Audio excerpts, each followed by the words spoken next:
욥기 41장입니다.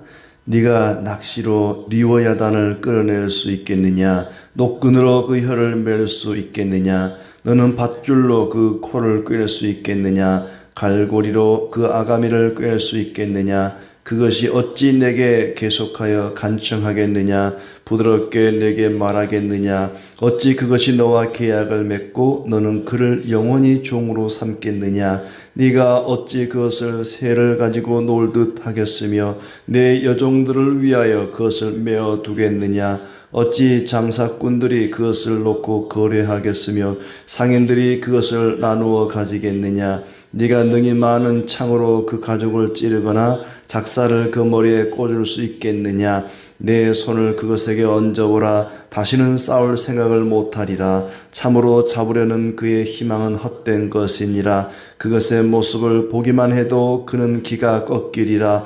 아무도 그것을 격동시킬 만큼 담대하지 못하거든 누가 내게 감히 대항할 수 있겠느냐? 누가 먼저 내게 주고 나로 하여금 갚게 하겠느냐? 온 천하에 있는 것이 다 내 것이니라. 내가 그것의 지체와 그것의 큰 용맹과 늠름한 체구에 대하여 잠잠하지 아니하리라. 누가 그것의 겉가죽을 벗기겠으며 그것에게 겹재갈을 물릴 수 있겠느냐? 누가 그것의 턱을 벌릴 수 있겠느냐? 그의 둥근 이틀은 심히 두렵구나. 그의 즐비한 비늘은 그의 자랑이로다. 튼튼하게 봉이 나듯이 닫혀 있구나. 그것들이 서로 달라붙어 있어 바람이 그 사이로 지나가지 못하는구나. 서로 이어져 붙었으니 능히 나눌 수도 없구나. 그것이 재채기를 한즉 빛을 발하고 그것의 눈은 새벽의 눈꺼풀 빛 같으며 그것의 입에서는 횃불이 나오고 불꽃이 튀어나오며 그것의 콧구멍에서는 연기가 나오니 마치 갈대를 태울 때에 솥이 끓는 것과 같구나. 그의 입김은 숯불을 지피며 그의 입은 불길을 뿜는구나. 그것의 힘은 그의 목덜미에 있으니 그 앞에서는 절망만 감돌 뿐이구나. 그것의 살껍질은 서로 밀착되어 탄탄하며 움직이지 않는구나. 그것의 가슴은 돌처럼 튼튼하며 맷돌 아래짝같이 튼튼하구나. 그것이 일어나면 용사라도 두려워하며 달아나리라. 칼이 그에게 꽂혀도 소용이 없고 창이나 투창이나 화살촉도 꽂히지 못하는구나.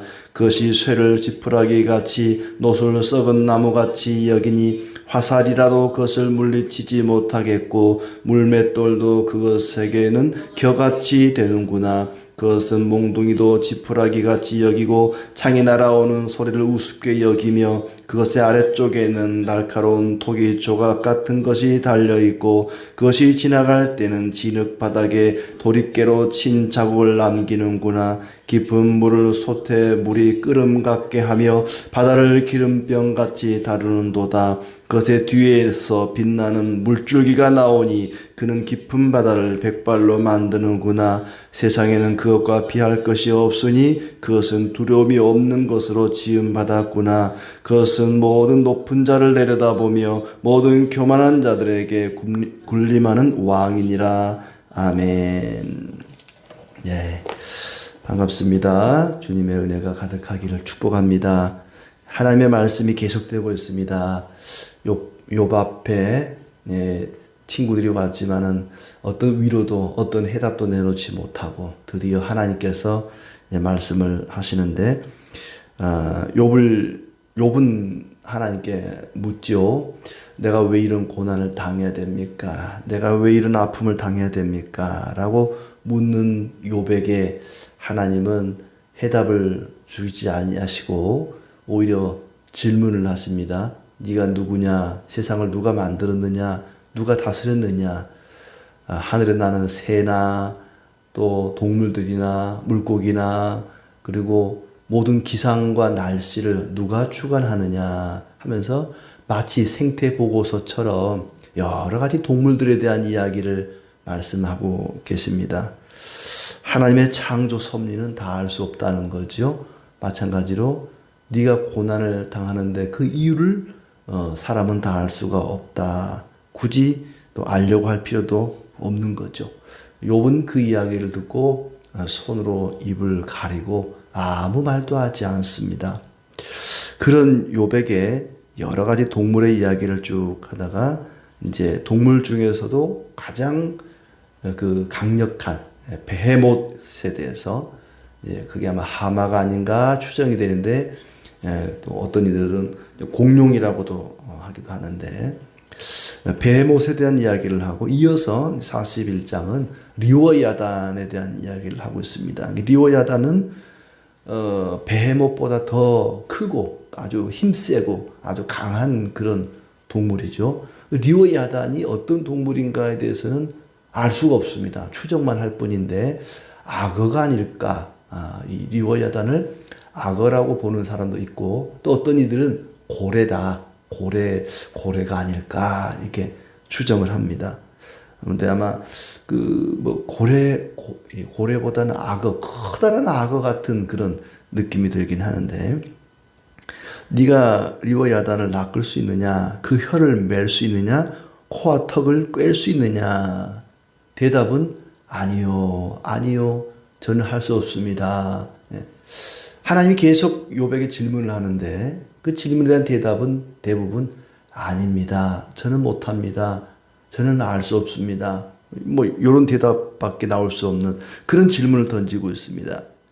그것이 내게 살려달라고 빌 것 같으냐? 네 종이 되겠다고 약속이라도 하겠느냐? 그것을 새처럼 길들여 데리고 놀 수 있겠느냐? 끈으로 매서 여종들의 놀이개로 삼을 수 있겠느냐?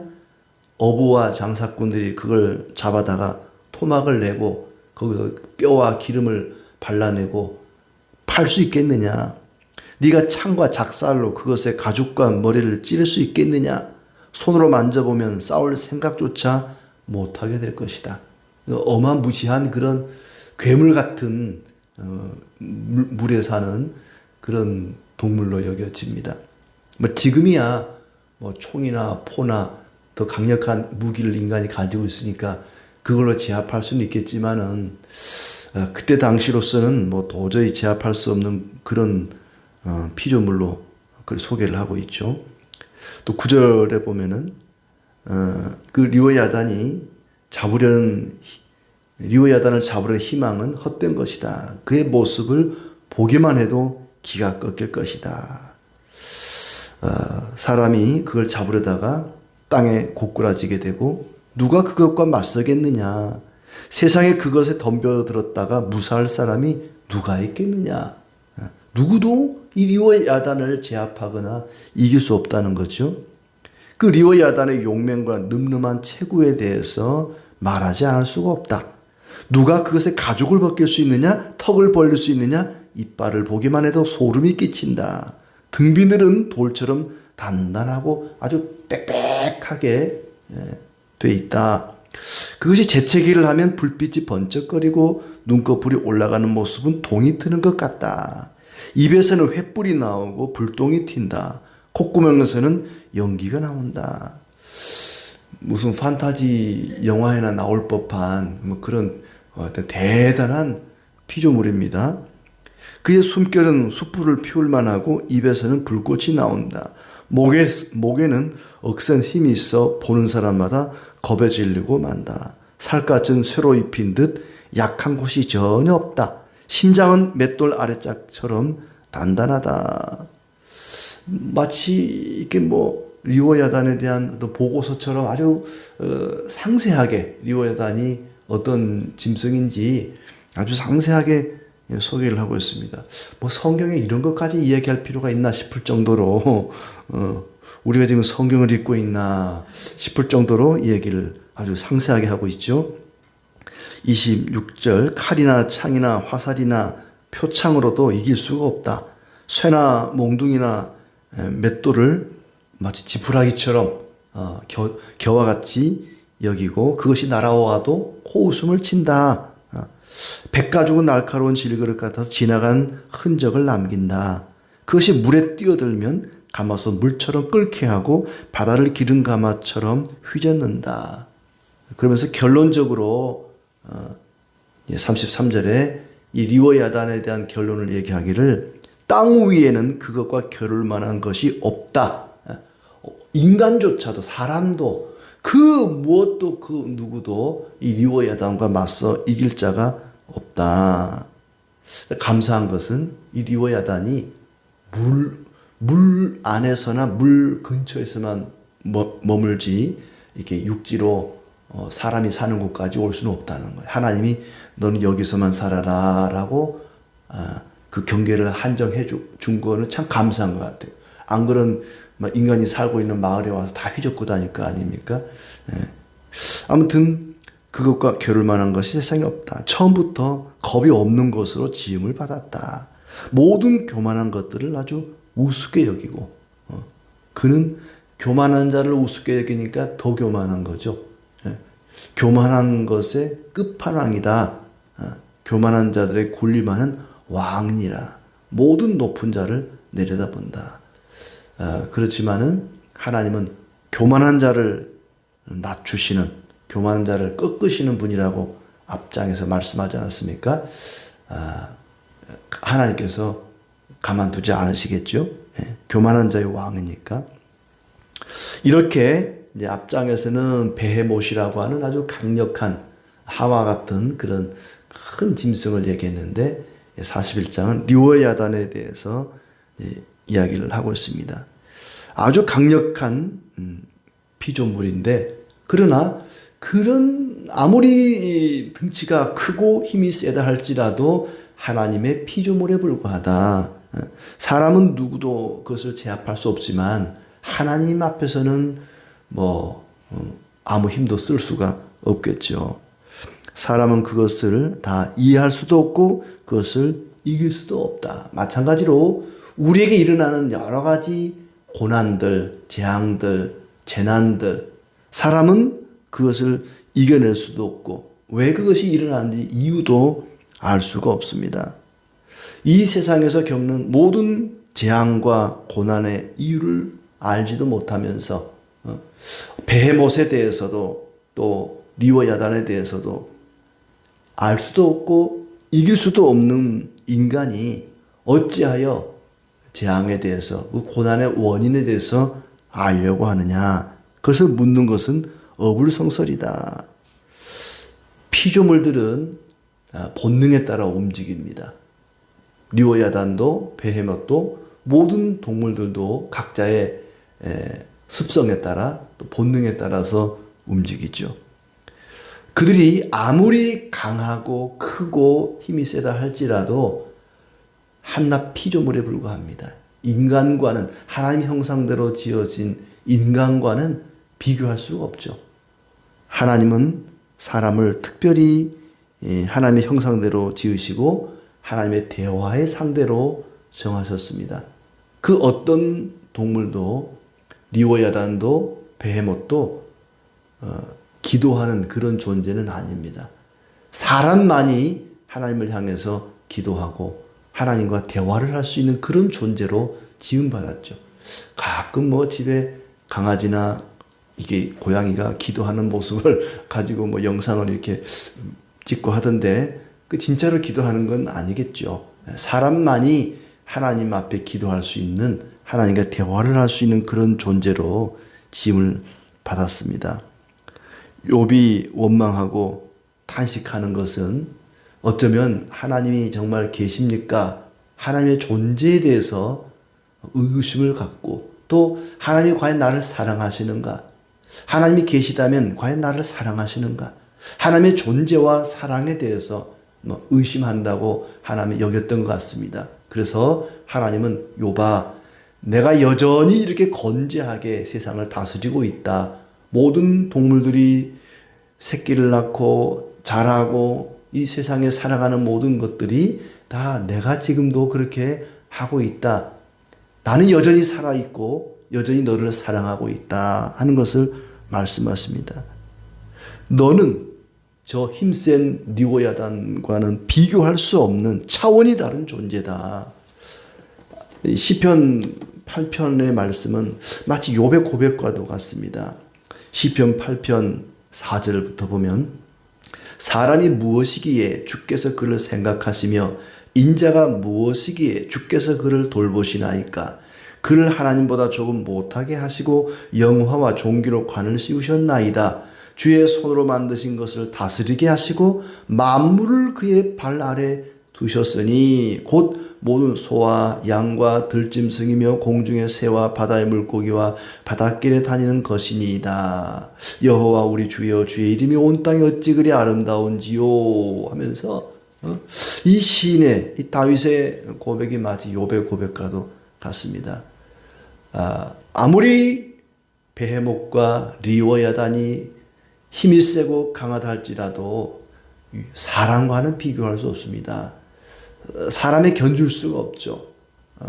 욥을 향해서 하나님은 이런 거대한 동물들을 만들고 다스리지만 너는 내 자녀다. 너는 내 백성이다. 내가 너를 사랑한다고 말씀하고 있는 것입니다. 왜 고난이 있는지, 왜 사람이 그런 힘든 재앙을 당해야만 하는지 그 이유를 다 설명할 수 없고 설명한다 해도 다 이해를 못할 것이다. 다만 너는 그 짐승들을 다스릴 이 세상에서 왕적인 권세를 가진 존재다. 우리를 왕 같은 제사장으로 삼아주셨습니다.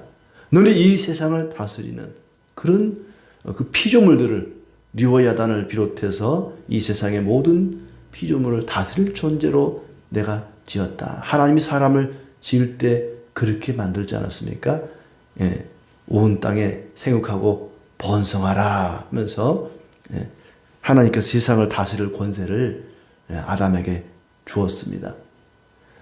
마치 다른 아이들은 다 재밌게 놀고 신나게 깔깔거리면서 제멋대로 뛰어노는데 왕세자는 장차 왕이 되기 위해서 뭔가 아주 힘든 고된 훈련을 하는 것처럼 칼싸움도 해야 되고 활쏘기도 배워야 되고 체력 단련도 해야 되고 장차 왕이 되기 위해서 왕자는 고된 훈련을 받아야 됩니다. 때로는 아버지 쟤네들은 저렇게 신나게 재밌게 노는데 왜 저는 이렇게 힘들게 이런 거 해야 돼요?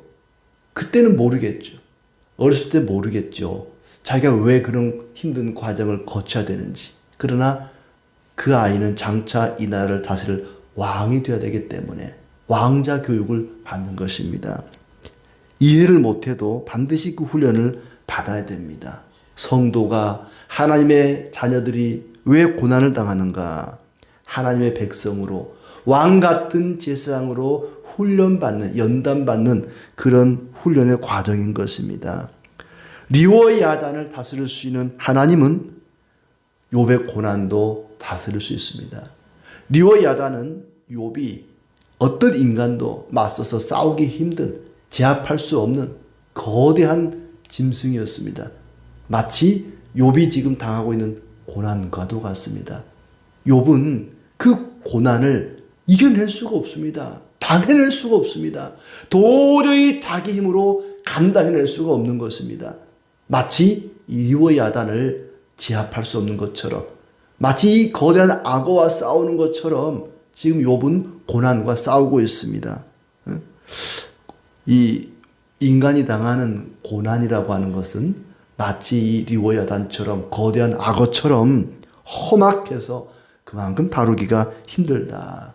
그러므로 그 모든 고난을 하나님 앞에 의뢰하기를, 하나님 앞에 맡기기를 원하십니다. 시편 50편 15절 말씀을 읽고 마치도록 하죠. 환난 날에 나를 부르라. 내가 너를 건지리라. 네가 나를 영화롭게 하리로다. 환난 날에 나를 부르라. 내가 너를 건지리라. 이 환난은 마치 리워야단과 같습니다. 내 힘으로는 도저히 싸워 이길 수 없는 그런 인간의 힘으로는 감당할 수 없는 것이 바로 환난이고 고난이고 재앙입니다. 우리가 환난을 만날 때에 그것을 주님께 맡기기를 원합니다. 하나님만이 리워야단을 제압할 수 있는 것처럼 하나님만이 우리의 모든 재앙과 고난을 극복할 수 있도록 주관하시고 다스리시는 분입니다. 그 하나님께 간절히 부르짖는 그럴 때 하나님께서 우리에게 응답하시고 도우시기를 진심으로 축복합니다.